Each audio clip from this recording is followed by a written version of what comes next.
નમસ્કાર વિદ્યાર્થી મિત્રો. હવે આપણે પ્રકરણ 6 આનુવંશિકતાનો આણ્વીય આધાર વિશે ભણવાના છીએ.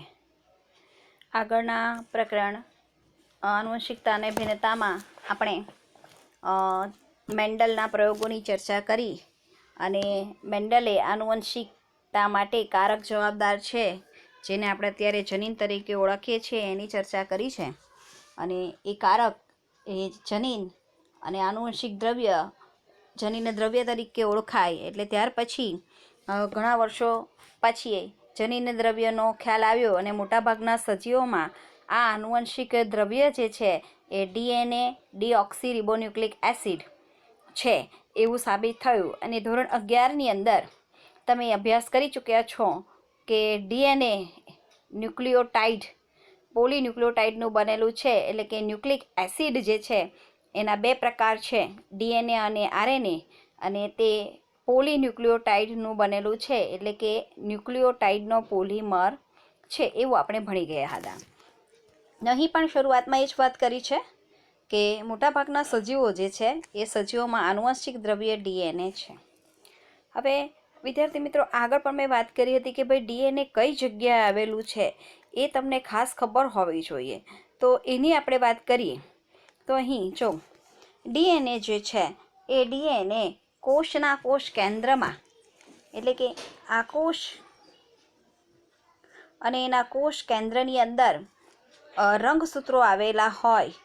કોષ કેન્દ્ર બહાર કાઢીને દોર્યું છે એટલે આ રંગસૂત્રો એની અંદર આવેલા હોય. અને આ રંગસૂત્રોની રચના જે છે એ કંઈક આ પ્રકારે હોય છે. આપણે ભણી ગયેલા 11મા ધોરણની અંદર રંગસૂત્રોના પ્રકારો. અને એ રંગસૂત્રો પર જનીન ગોઠવાયેલા હોય છે. આ રંગસૂત્રો પર જનીન, એટલે કે આ રંગસૂત્રોની અંદર DNA જે છે કંઈક આ રીતે ગોઠવાયેલું હોય. અને એ જનીનનો આટલો ચોક્કસ લંબાઈનો ટુકડો લઈ લઈએ. એ જનીનનો ચોક્કસ લંબાઈનો ટુકડો જેને આપણે DNA તરીકે ઓળખીએ છીએ. એટલે DNA જે છે એ DNA એ આપણા વાળનો કલર, આપણા આંખનો કલર, બરાબર, આપણી સ્કિનનો કલર કેવો થશે એ બધું આ જનીન પર આધારિત છે. તમને બધા કહેતા હશે કે આ મમ્મી જેવા છે કાં તો પપ્પા જેવા. આપણે એનું કારણ જ આપણને એમના તરફથી મળેલા વારસો કે જે જનીન દ્રવ્ય DNA આભારી છે. તો આ પ્રકરણની અંદર આપણે જૈવિક તંત્રની અંદર જે બે પ્રકારના જૈવિક તંત્ર જે છે એની અંદર બે પ્રકારના ન્યુક્લિક એસિડ જોવા મળે છે. અને એ ન્યુક્લિક એસિડ એક છે DNA અને બીજું છે RNA. DNAનું આખું નામ છે ડીઓક્સી રિબોન્યુક્લિક એસિડ અને RNAનું ફૂલ ફોર્મ છે રિબોઝ ન્યુક્લિક એસિડ. આ બંને પોલીન્યુક્લિયોટાઇડના બનેલા છે. DNA એ મોટાભાગના સજીવોની અંદર આનુવંશિક દ્રવ્ય તરીકે DNA જોવા મળે છે. જ્યારે કેટલાક વાયરસની અંદર RNA અથવા તો અહીંયા DNA પણ જનીન દ્રવ્ય તરીકે હોય છે. કેટલાક વાયરસની અંદર RNA હોય છે, કેટલાક વાયરસની અંદર DNA જનીન દ્રવ્ય તરીકે હોય છે. હવે જો RNA વાયરસની અંદર RNA જનીન દ્રવ્ય તરીકે પણ હોય અને RNA જે છે એની વાત કરીએ તો RNA મોટે ભાગે સંદેશાવાહક તરીકે કાર્ય કરે છે. એટલે 11મા ધોરણમાં તમે ભણી ગયેલા કે રિબોઝોમ નામની અંગિકા પ્રોટીન સંશ્લેષણનું કાર્ય કરે છે. તો એ પ્રોટીન બનાવવા માટેનો સંદેશો એ પણ આપણે 11મા ધોરણમાં ભણી ગયેલા કે RNAના 3 પ્રકારો છે, mRNA, rRNA અને tRNA. તો RNAના કાર્ય મુખ્ય કાર્યનું સંદેશાવાહક તરીકે છે. અન્ય કાર્ય કરીએ તો અનુકૂલનકારક તરીકે, એડેપ્ટર. એટલે કે RNA જે છે એમાંનો એક tRNA જે છે એ tRNA એ એમિનો એસિડને લાવવાનું કામ કરે છે. એટલે એડેપ્ટર તરીકે કાર્ય કરે છે. બીજો RNAનો પ્રકાર છે rRNA. તો rRNA જે છે એ સંરચનાત્મક, એટલે કે એ રિબોઝોમ નામની અંગિકાના બંધારણમાં રહેલો હોય છે. અને સંદેશાવાહક એટલે મેસેન્જર RNA તો વાત કરી જ. સંદેશાવાહક એટલે mRNA, એની પર સંદેશો રહેલો હોય છે કે જે ચોક્કસ ક્રમમાં એમિનો એસિડને ગોઠવાયેલા હોય અને એ એમિનો એસિડના આધારે પ્રોટીનના નિર્માણની માહિતી એની પાસે હોય છે. અને કેટલીક સ્થિતિમાં આરએનએ જે છે એ રિબોઝાઇમ તરીકે, એટલે કે કેટલીક સ્થિતિમાં ઉત્પ્રેરક અણુ તરીકે રિબોઝાઇમ, આ રિબોઝાઇમ ઉત્સેચક છે અને આ ઉત્સેચક પણ પ્રોટીન સંશ્લેષણની ક્રિયામાં રિબોઝોમની અંદર અગત્યનો ભાગ ભજવે છે, એટલે એ ઉત્પ્રેરક તરીકે, ઉત્સેચક તરીકે વર્તે છે. તો આ વાત કરીએ આપણે આરએનએની. હવે આ પ્રકરણની અંદર આપણે ડીએનએની સંરચના ભણવાની છે. ડીએનએમાંથી ડીએનએનું સ્વયંજનન, એટલે કે ડીએનએમાંથી જ ડીએનએનો અણુ કેવી રીતે બને છે, અને આ ડીએનએમાંથી આપણે 11મા ધોરણમાં ભણી ગયેલા કે 3 આરએનએ, એમઆરએનએ, આરઆરએનએ અને ટીઆરએનએ, આ 3 આરએનએનું નિર્માણ ડીએનએમાંથી થાય છે. તો આ ડીએનએમાંથી આરએનએ કેવી રીતે નિર્માણ પામે છે, એટલે કે પ્રત્યાંકનની પ્રક્રિયા જોઈશું. બીજું, જનીન સંકેત. આપણે કીધું ને કે આરએનએ સંદેશાવાહક છે, તો એની ઉપર અહીંયા સંદેશાઓ હોય છે. 3 નાઇટ્રોજન બેઝ ભેગા મળીને એક જનીન સંકેત બનાવે, તો એ જનીન સંકેત વિશે ભણીશું. ત્યાર પછી આપણે ભણીશું પ્રોટીન સંશ્લેષણ, એટલે કે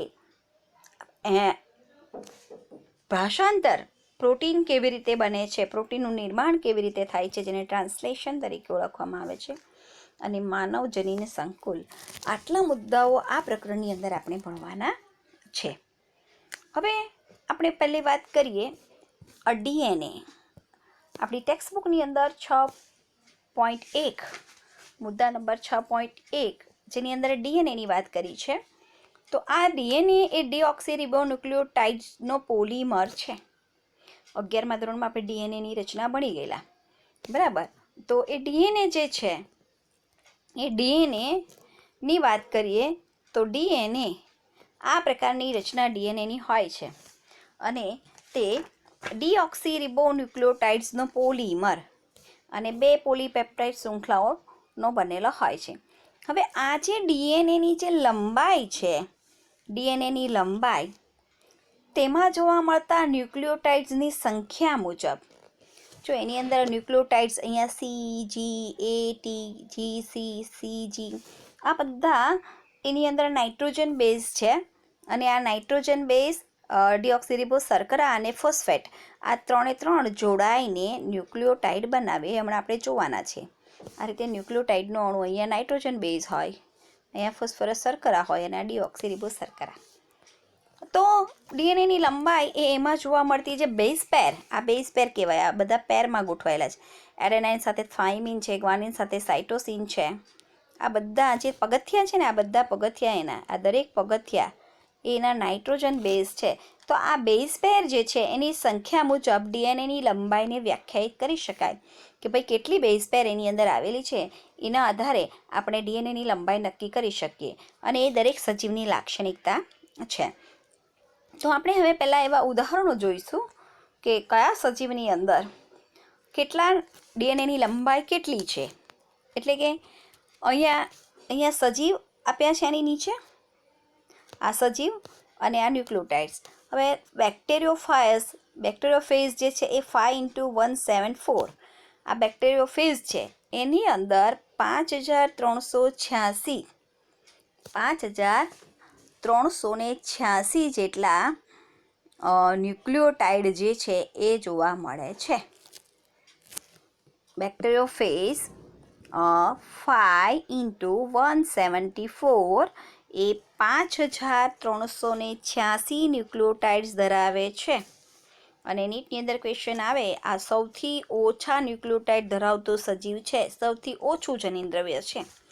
ત્યાર પછી છે બેક્ટેરિયોફાજ લેમ્ડા. આ બેક્ટેરિયોફાજ લેમ્ડાની અંદર 48502 બેઝ પેર હોય છે. અને ઇસ્ચેરેશિયા કોલાઈની અંદર 4.6 × 10⁻⁶ બેઝ પેર હોય.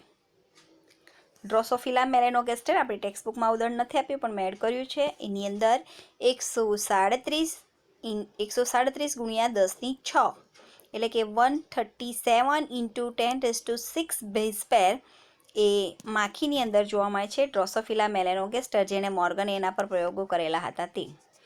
અને મનુષ્યનો એકકીય કોષ એટલે કે જેની અંદર ફક્ત 23 રંગસૂત્રો હોય, આ 23 રંગસૂત્રો ઉપર 3.3 × 10⁹ બેઝ પેર આટલા ન્યુક્લિયોટાઇડ્સ એ ધરાવે છે. આ નીટની અંદર બહુ અગત્યનું છે વિદ્યાર્થી મિત્રો, એટલે આ ખાસ ઉદાહરણો યાદ રાખજો. મનુષ્યનો એકકીય કોષ, મનુષ્યના જો દ્વિકીય કોષની વાત કરીએ તો અહીં ડબલ કરવાનું, 6.6 × 10⁹ બેઝ પેર થાય. આ મનુષ્યના એકકીય કોષનું દર્શાવેલું છે. તો આ વાત થઈ ડીએનએની. હવે આપણે એ જોઈશું કે ડીએનએ જે છે એ ડીએનએની સંરચના એટલે કે ડીએનએ શાનું બનેલું છે. તો ડીએનએ આપણે કીધું ડીએનએ અને આરએનએ બંનેની વાત થાય છે, અહીંયા ફક્ત ડીએનએની વાત નથી થતી.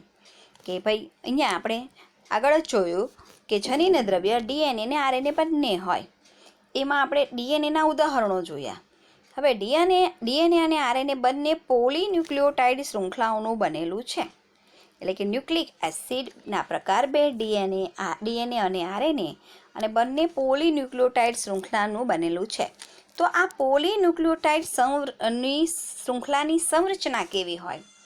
જો ડીએનએની અંદર પોલીન્યુક્લિયોટાઇડની 2 શૃંખલા આવેલી હોય અને આરએનએની અંદર પોલીન્યુક્લિયોટાઇડની એક જ શૃંખલા હોય છે, એવું 11મા ધોરણમાં આપણે ભણી ગયેલા. હવે આ પોલીન્યુક્લિયોટાઇડ શાનું બનેલું છે?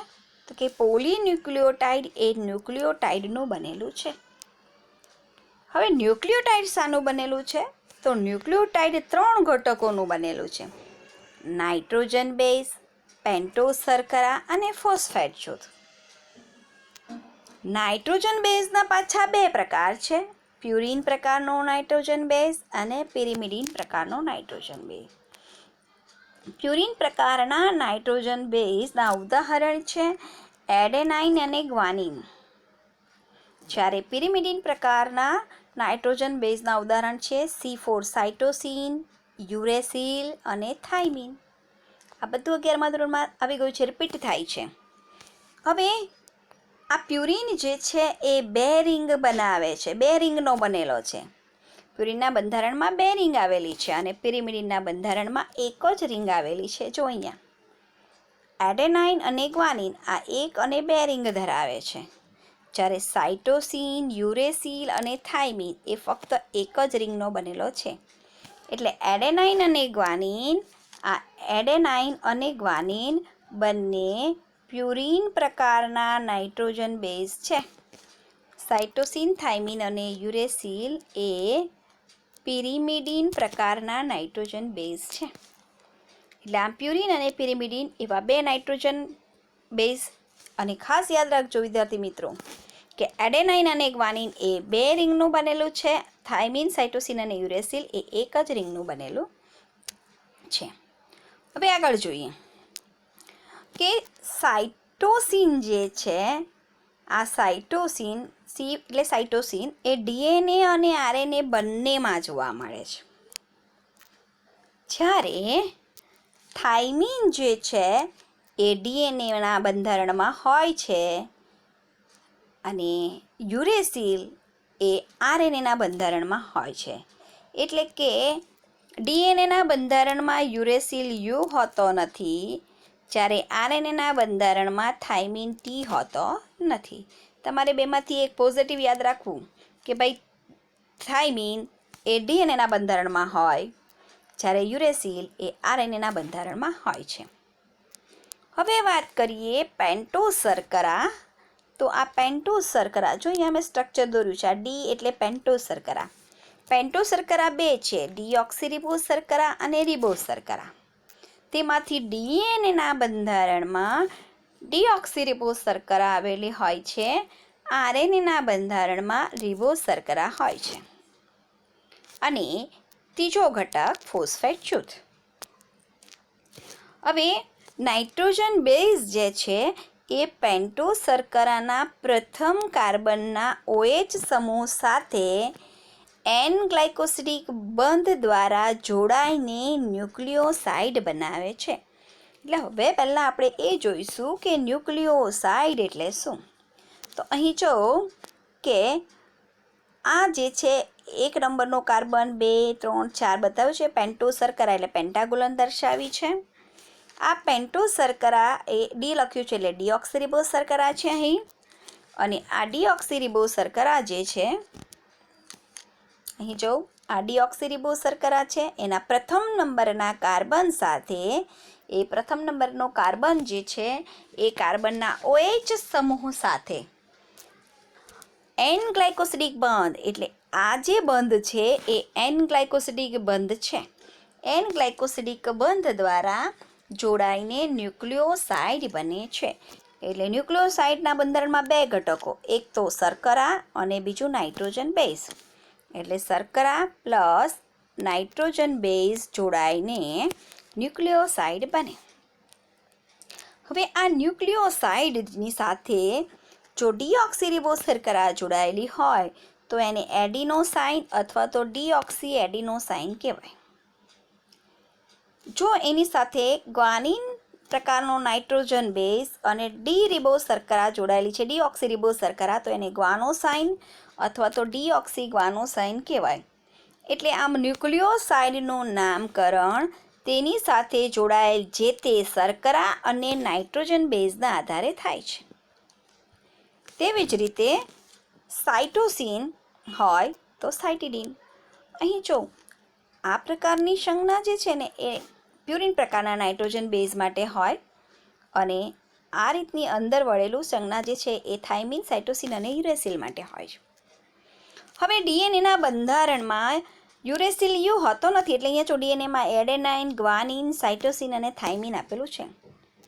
થાઇમિન જોડાયેલું હોય તો થાઇમિડીન, ડીઓક્સી થાઇમિડીન.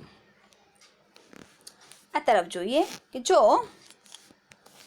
યુરિડીન એટલે યુરિડીન ક્યાં હોય તો કે રિબોઝ શર્કરા એ આરએનએના બંધારણમાં આવેલી હોય છે એટલે અહીંયા રિબોઝ શર્કરા અને યુરેસિલ નામનો નાઇટ્રોજન બેઝ એટલે યુરિડીન.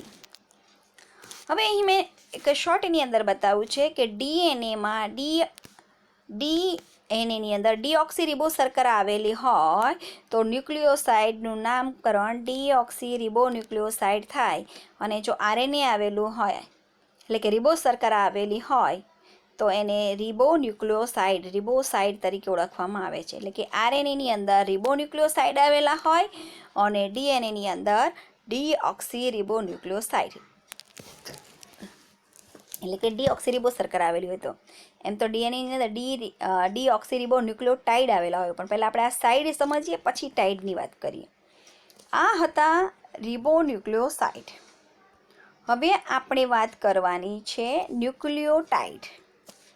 હવે જો ન્યુક્લિયોટાઇડ જે છે એ ન્યુક્લિયોટાઇડ કેવી રીતે બને છે તેની વાત કરીએ.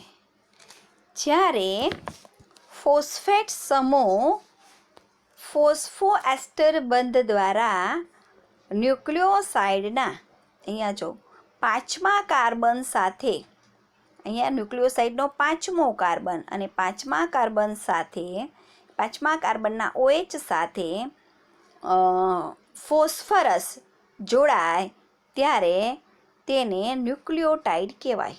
એટલે અહીંયા 3 ઘટક થઈ ગયા ન્યુક્લિયોટાઇડમાં. એક તો શર્કરા ક્યાં તો ડીઓક્સીરિબોઝ શર્કરા અથવા તો રિબોઝ શર્કરા. બીજો નાઇટ્રોજન બેઝ પહેલા નંબરના કાર્બન પર જોડાયેલો હોય. હંમેશા નાઇટ્રોજન બેઝ પહેલા નંબરના કાર્બન પર જ જોડાયેલો હોય અને ફોસ્ફરસ 5મા નંબરના કાર્બન પર જોડાયેલો હોય. એટલે જ્યારે ફોસ્ફેટ સમૂહ ફોસ્ફોડાયસ્ટર બંધ દ્વારા ન્યુક્લિયોસાઇડના 5મા નંબરના કાર્બનના OH સમૂહ સાથે જોડાય ત્યારે ન્યુક્લિયોટાઇડનું નિર્માણ થાય છે. હવે આપણે આગળ 11મા ધોરણની અંદર શર્કરા પણ ભણી ગયેલા હતા. શર્કરાના બંધારણ કે રિબોઝ શર્કરા અને ડીઓક્સીરિબોઝ શર્કરા જે છે બરાબર કે શર્કરા જે છે એની અંદર આ રીતની રચના આપણે ભણેલા કે શર્કરાનો આ પહેલો કાર્બન, આ બીજો, આ ત્રીજો, ચોથો અને આ 5મો. બરાબર. અહીંયા 5 અને આ 6. પહેલા કાર્બન પર OH ગોઠવાયેલો હોય. એવી રીતે આપણે વાત કરેલી હતી. એ સ્ટ્રક્ચર મેં દોર્યું છે, તમને બતાવી દઉં. તો એ શર્કરાનું જે બંધારણ જે છે અહીંયા છે આ રહ્યું.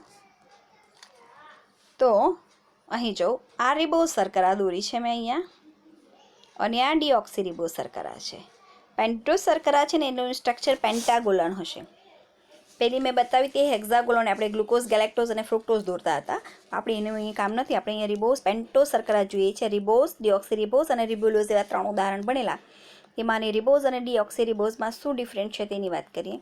તો જો અહીં પહેલા નંબરના કાર્બન પર HOH, બીજા નંબરના કાર્બન પર HOH, ત્રીજામાં HOH, ચોથામાં પણ આ H અને OH, આ H અને OH. આ 5મા નંબરનો કાર્બન છે ત્યાં CH2OH, બરાબર. H અને આ OH અહીંયા આવેલો છે એનો, બરાબર. CHO. એટલે આવી મેં સમજાવેલું સ્ટ્રક્ચર તમને જો યાદ હોય તો આ સ્ટ્રક્ચર એટલા માટે કંઈ દોરવાનું તમારે નથી, પણ એટલા માટે કે અહીં જો રિબોઝ અને ડીઓક્સી રિબોઝ જે છે ને એમાં બેમાં અહીંયા સર્કલ કર્યું છે. રિબોઝ શર્કરામાં OH અને ડીઓક્સીમાં 1 ઓક્સિજન ઓછો છે. H અને OHમાં ડિફરન્ટ છે. એટલે આમ આપણે ન્યુક્લિયોટાઇડ જ્યારે ભણવાના છીએ ત્યારે જ્યારે ફોસ્ફેટ સમૂહ ફોસ્ફોએસ્ટર બંધ દ્વારા ન્યુક્લિયોસાઇડના 5મા કાર્બન જે છે એ 5મા કાર્બનના OH સમૂહ સાથે, અહીંયા જો HO લખ્યું છે ને, HO, OH સમૂહ સાથે જોડાય ત્યારે ન્યુક્લિયોટાઇડ્સનું નિર્માણ થાય છે. એટલે વિદ્યાર્થી મિત્રો બહુ ઇઝી છે. ન્યુક્લિયોસાઇડ અને ન્યુક્લિયોટાઇડમાં ડિફરન્સ શું? ન્યુક્લિયોસાઇડમાં પેન્ટોઝ શર્કરા અને નાઇટ્રોજન બેઝ હોય, જ્યારે ન્યુક્લિયોટાઇડની અંદર પેન્ટોઝ શર્કરા, નાઇટ્રોજન બેઝ અને ફોસ્ફરસ આ જોડાઈને ન્યુક્લિયોટાઇડ બને છે. એટલે હવે એનું નામકરણ જ્યારે વાત કરીએ ને તો આવું પણ કહી શકાય કે જ્યારે ડીઓક્સી રિબોન્યુક્લિયોસાઇડ ફોસ્ફેટ સાથે જોડાય ત્યારે ડીઓક્સી રિબોન્યુક્લિયોટાઇડ બને. આની સાથે ફોસ્ફેટ જોડાઈ જાય. જ્યારે રિબોન્યુક્લિયોસાઇડ એ ફોસ્ફેટ સાથે જોડાય ત્યારે રિબોન્યુક્લિયોટાઇડ બને. તો અહીંયા પણ સમજ પડી જાય કે ભાઈ જો અહીંયા આ ફોસ્ફેટને નહીં ધ્યાનમાં લો તો શું થયો? ડીઓક્સી રિબોન્યુક્લિયોસાઇડ, અને એની સાથે ફોસ્ફેટ જોડાય તો એ ડીઓક્સી રિબોન્યુક્લિયોટાઇડ બને. તેવી રીતે આ ફોસ્ફેટને ધ્યાનમાં નહીં લઈએ અને આ વાત થાય રિબોન્યુક્લિયોસાઇડ. હવે જ્યારે રિબોન્યુક્લિયોસાઇડ ફોસ્ફેટ સાથે જોડાય ત્યારે બને રિબોન્યુક્લિયોટાઇડ. એટલે આ રીતે પણ કહી શકાય. હવે ડાયન્યુક્લિયોટાઇડ કેવી રીતે બને? તો 2 ન્યુક્લિયોટાઇડ, જો અહીંયા એક અને આ બીજો, 2 ન્યુક્લિયોટાઇડ 3' અને 5' એટલે કે પ્રથમ ન્યુક્લિયોટાઇડના ત્રીજા કાર્બન અને બીજા ન્યુક્લિયોટાઇડનો 5મો કાર્બન. પહેલા ન્યુક્લિયોટાઇડ જે છે એનો અહીંયા આ ત્રીજો કાર્બન અને બીજા ન્યુક્લિયોટાઇડનો 5મો કાર્બન. અહીંયા પણ જો આ ફોસ્ફોએસ્ટર બંધ એક થયો અને આ બીજો ફોસ્ફોએસ્ટર બંધ 2 થયા એટલે ફોસ્ફોડાયએસ્ટર બંધ થાય, બરાબર. જો ફરી સમજો, અહીં આપણે વાત કરવાની છે ડાયન્યુક્લિયોટાઇડ કેવી રીતે બને. તો કે પહેલા ન્યુક્લિયોટાઇડના ત્રીજો કાર્બન, બીજા ન્યુક્લિયોટાઇડનો 5મો કાર્બન, અહીંયા એક ફોસ્ફોએસ્ટર બંધ અને અહીંયા બીજો ફોસ્ફોએસ્ટર બંધ, એટલે એને એવું કહી શકાય ફોસ્ફોડાયએસ્ટર. 2 બંધ થયા ને એટલે ફોસ્ફોડાયએસ્ટર. એક આ બંધ અને એક આ બંધ, એટલે એને ફોસ્ફોડાયએસ્ટર બંધ દ્વારા જોડાય અને ડાયન્યુક્લિયોટાઇડનું નિર્માણ થાય છે. એટલે એવી રીતે વ્યાખ્યા આપી શકાય જ્યારે 2 ન્યુક્લિયોટાઇડ જે છે એ 2 ન્યુક્લિયોટાઇડ પહેલા ન્યુક્લિયોટાઇડનો ત્રીજો અને બીજા ન્યુક્લિયોટાઇડનો 5મો છેડો એ ફોસ્ફોડાયએસ્ટર બંધ દ્વારા જોડાય એટલે ડાયન્યુક્લિયોટાઇડનું નિર્માણ થાય છે. અને પોલીન્યુક્લિયોટાઇડ કેવી રીતે બને? તો આવા અસંખ્ય ન્યુક્લિયોટાઇડ, પછી અહીંયા ત્રીજો, પછી અહીંયા ચોથો, આમ અસંખ્ય ન્યુક્લિયોટાઇડ ફોસ્ફોડાયએસ્ટર બંધ વડે જોડાય અને પોલીન્યુક્લિયોટાઇડ શૃંખલાનું નિર્માણ કરે છે. અહીં આપણે પોલીન્યુક્લિયોટાઇડ શૃંખલાનું આ જોઈએ. જો અહીં મેં પોલીન્યુક્લિયોટાઇડ શૃંખલા બતાવી છે કે ભાઈ આ જે છે એ પહેલો ન્યુક્લિયોટાઇડ જે છે એનો અહીંયા 5' છેડો મુક્ત છે, અને અહીંયા 3' છેડો, એટલે 1 2 3 4, એટલે આમ ઘણા બધા ન્યુક્લિયોટાઇડ ફોસ્ફોડાયસ્ટર બંધ વડે જોડાય ત્યારે પોલીન્યુક્લિયોટાઇડનું નિર્માણ કરે છે. હવે 5' છેડો અને 3' છેડો શું છે? તો કે પોલિમર શર્કરાના 5મા કાર્બન, અહીંયા જો 5મા કાર્બન પર મુક્ત ફોસ્ફેટ સમૂહ હોય તો તેને 5' છેડો કહેવાય.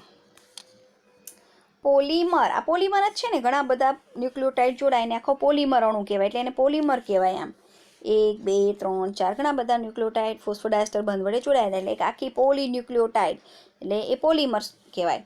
તો પોલિમર શર્કરાના 5મા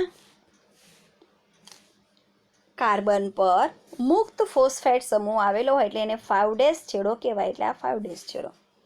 અને પોલિમરના બીજા છેડા પર શર્કરાના 3જા કાર્બનનો મુક્ત સમૂહ OH, અહીંયા મુક્ત સમૂહ કયો છે? OH, જેને 3' છેડો કહેવાય.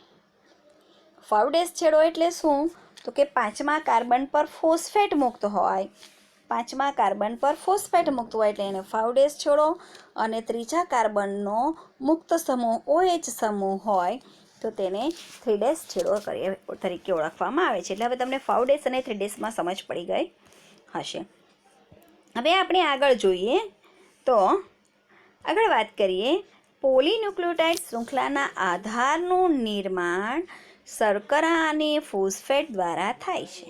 જો અહીં પોલીન્યુક્લિયોટાઇડ જે છે એ પોલીન્યુક્લિયોટાઇડ શૃંખલાના આધારનું નિર્માણ, આ એક છે, સમજી લો કે ભાઈ આ ડીએનએની પોલીન્યુક્લિયોટાઇડની એક શૃંખલા છે, તો અહીંયા ડીઓક્સીરિબોઝ શર્કરા છે અહીંયા, બરાબર, અને બીજું અહીંયા ફોસ્ફેટ, એટલે શર્કરા ફોસ્ફેટ. જો અહીંયા આ એક શર્કરા, આ ફોસ્ફેટ, પાછી આ શર્કરા, આ ફોસ્ફેટ, શર્કરા ફોસ્ફેટ, શર્કરા ફોસ્ફેટ. આ રીતે પોલીન્યુક્લિયોટાઇડ શૃંખલાના આધારનું નિર્માણ શર્કરા અને ફોસ્ફેટ દ્વારા થાય છે. એમાં નાઇટ્રોજન બેઝ જે છે એ શર્કરાના છેડા સાથે જોડાય છે. જો અહીંયા આ શર્કરાના છેડા સાથે નાઇટ્રોજન બેઝ ગોઠવાયેલા છે. એડેનાઇન થાઇમીન, અહીંયા છે એડેનાઇન થાઇમીન ગ્વાનિન સાઇટોસિન, એટલે નાઇટ્રોજન બેઝ એ શર્કરાના છેડા સાથે જોડાયેલ હોય છે, અને જે આધારથી ઉપસી આવે છે, એટલે આ ઉપર તરફ આવા ઉપસી આવેલા છે. હવે આરએનએમાં જે છે એ ડીએનએ અને આરએનએની અંદર શું ડિફરન્ટ છે તેની વાત કરીએ. જો અહીંયા આરએનએ જે છે એ આરએનએમાં રિબોઝ શર્કરાના બીજા કાર્બન પર એક વધારાનું OH જૂથ ધરાવે છે. આ પણ વિદ્યાર્થી મિત્રો 11મા ધોરણની અંદર આપણે આ સ્ટ્રક્ચર જે છે એ કેવી રીતે શર્કરાનું બનાવવાનું એ મેં સમજાવેલું. પેન્ટો શર્કરા એટલે પેન્ટાગોનલ દર્શાવ્યું છે. આ પહેલો નંબરનો કાર્બન, બીજો, ત્રીજો, ચોથો ને 5મું, બરાબર. તો એ તમને પણ આવડવું જોઈએ. તો અહીંયા જો આરએનએ જે છે, આરએનએમાં રિબોઝ શર્કરા આવેલી હોય, એટલે અહીંયા મેં R લખ્યું છે અંદર. આ રિબોઝ શર્કરાના આ બીજો નંબરનું કાર્બન છે, અને આ બીજા નંબરના કાર્બન પર ઝૂમ કરીએ, આરએનએમાં બીજા નંબરના કાર્બન પર વધારાનું OH જૂથ ધરાવે છે, બરાબર. અને ડીએનએ જે છે એમાં ઓક્સિજન હોતો નથી, ડીઓક્સી, એક ઓક્સિજન ઓછો, એટલે અહીં H હોય, OH નહીં હોય. હવે આરએનએમાં થાઇમીન હોતો નથી, યુરેસિલ યુ આવેલો હોય છે. આરએનએમાં થાઇમીન હોતો નથી, યુરેસિલ યુ આવેલો હોય છે. તેની વાત કરીએ. હવે થાઇમીન અને યુરેસિલના સ્ટ્રક્ચરની અંદર શું તફાવત છે તે પણ આપણે 11મા ધોરણમાં સ્ટ્રક્ચર મેં શીખવાડેલું કે C ડબલ બોન્ડ C, કાર્બનથી સ્ટાર્ટ કરો, કાર્બન નાઇટ્રોજન, આ રીતે લખી અને આપણે સ્ટ્રક્ચર પણ મૂળે કરેલા હતા. તો એ પણ અહીં જો થાઇમીન અને યુરેસિલ, બરાબર, સાઇટોસિન તો બંનેમાં જ હોય, એટલે થાઇમીન, યુરેસિલ, સાઇટોસિન એક જ રિંગના બનેલા છે, એ દોર્યું છે. જો હવે થાઇમિનની અંદર મિથાઇલ સમૂહ આવેલો છે CH3, જ્યારે યુરેસિલની અંદર ફક્ત H છે. બાકી બધું સ્ટ્રક્ચર સેમ છે બંનેનું. જો અહીંયા પણ ડબલ બોન્ડ હોય, અહીંયા પણ, અહીંયા H, C ડબલ બોન્ડ હોય, H, આ બધું સરખું છે. ડિફરન્ટ બંનેની અંદર ક્યાં છે તો કે અહીંયા મિથાઇલ સમૂહ છે અને અહીંયા H છે. તો 5-મિથાઇલ યુરેસિલ એ થાઇમિનનું બીજું નામ છે. આ પણ નીટની અંદર પૂછાય. થાઇમિનનું બીજું નામ શું છે? થાઇમિનનું બીજું નામ 5-મિથાઇલ યુરેસિલ. એટલે કે યુરેસિલના 5મા કાર્બન પર મિથાઇલ સમૂહ જોડાઈ અને થાઇમિન બને છે. એટલે એનું બીજું નામ છે 5-મિથાઇલ યુરેસિલ. તો આટલી વાત આપણી DNA જે છે એ DNAની થઈ. હવે પછીના વિડીયોની અંદર આપણે DNAની માહિતી આપનાર વૈજ્ઞાનિકો વિશે જોઈશું. આવજો. આ તો ફક્ત આપણે પોલીન્યુક્લિયોટાઇડ સ્ટ્રક્ચર કેવું બનેલું છે, DNA અને RNA બંને પોલીન્યુક્લિયોટાઇડનું બનેલું છે અને બંનેમાં નાઇટ્રોજન બેઝની અંદર શું તફાવત છે એટલું જોયું. હવે આપણે પછી આવતા વિડીયોની અંદર વધારે જોઈશું. આવજો.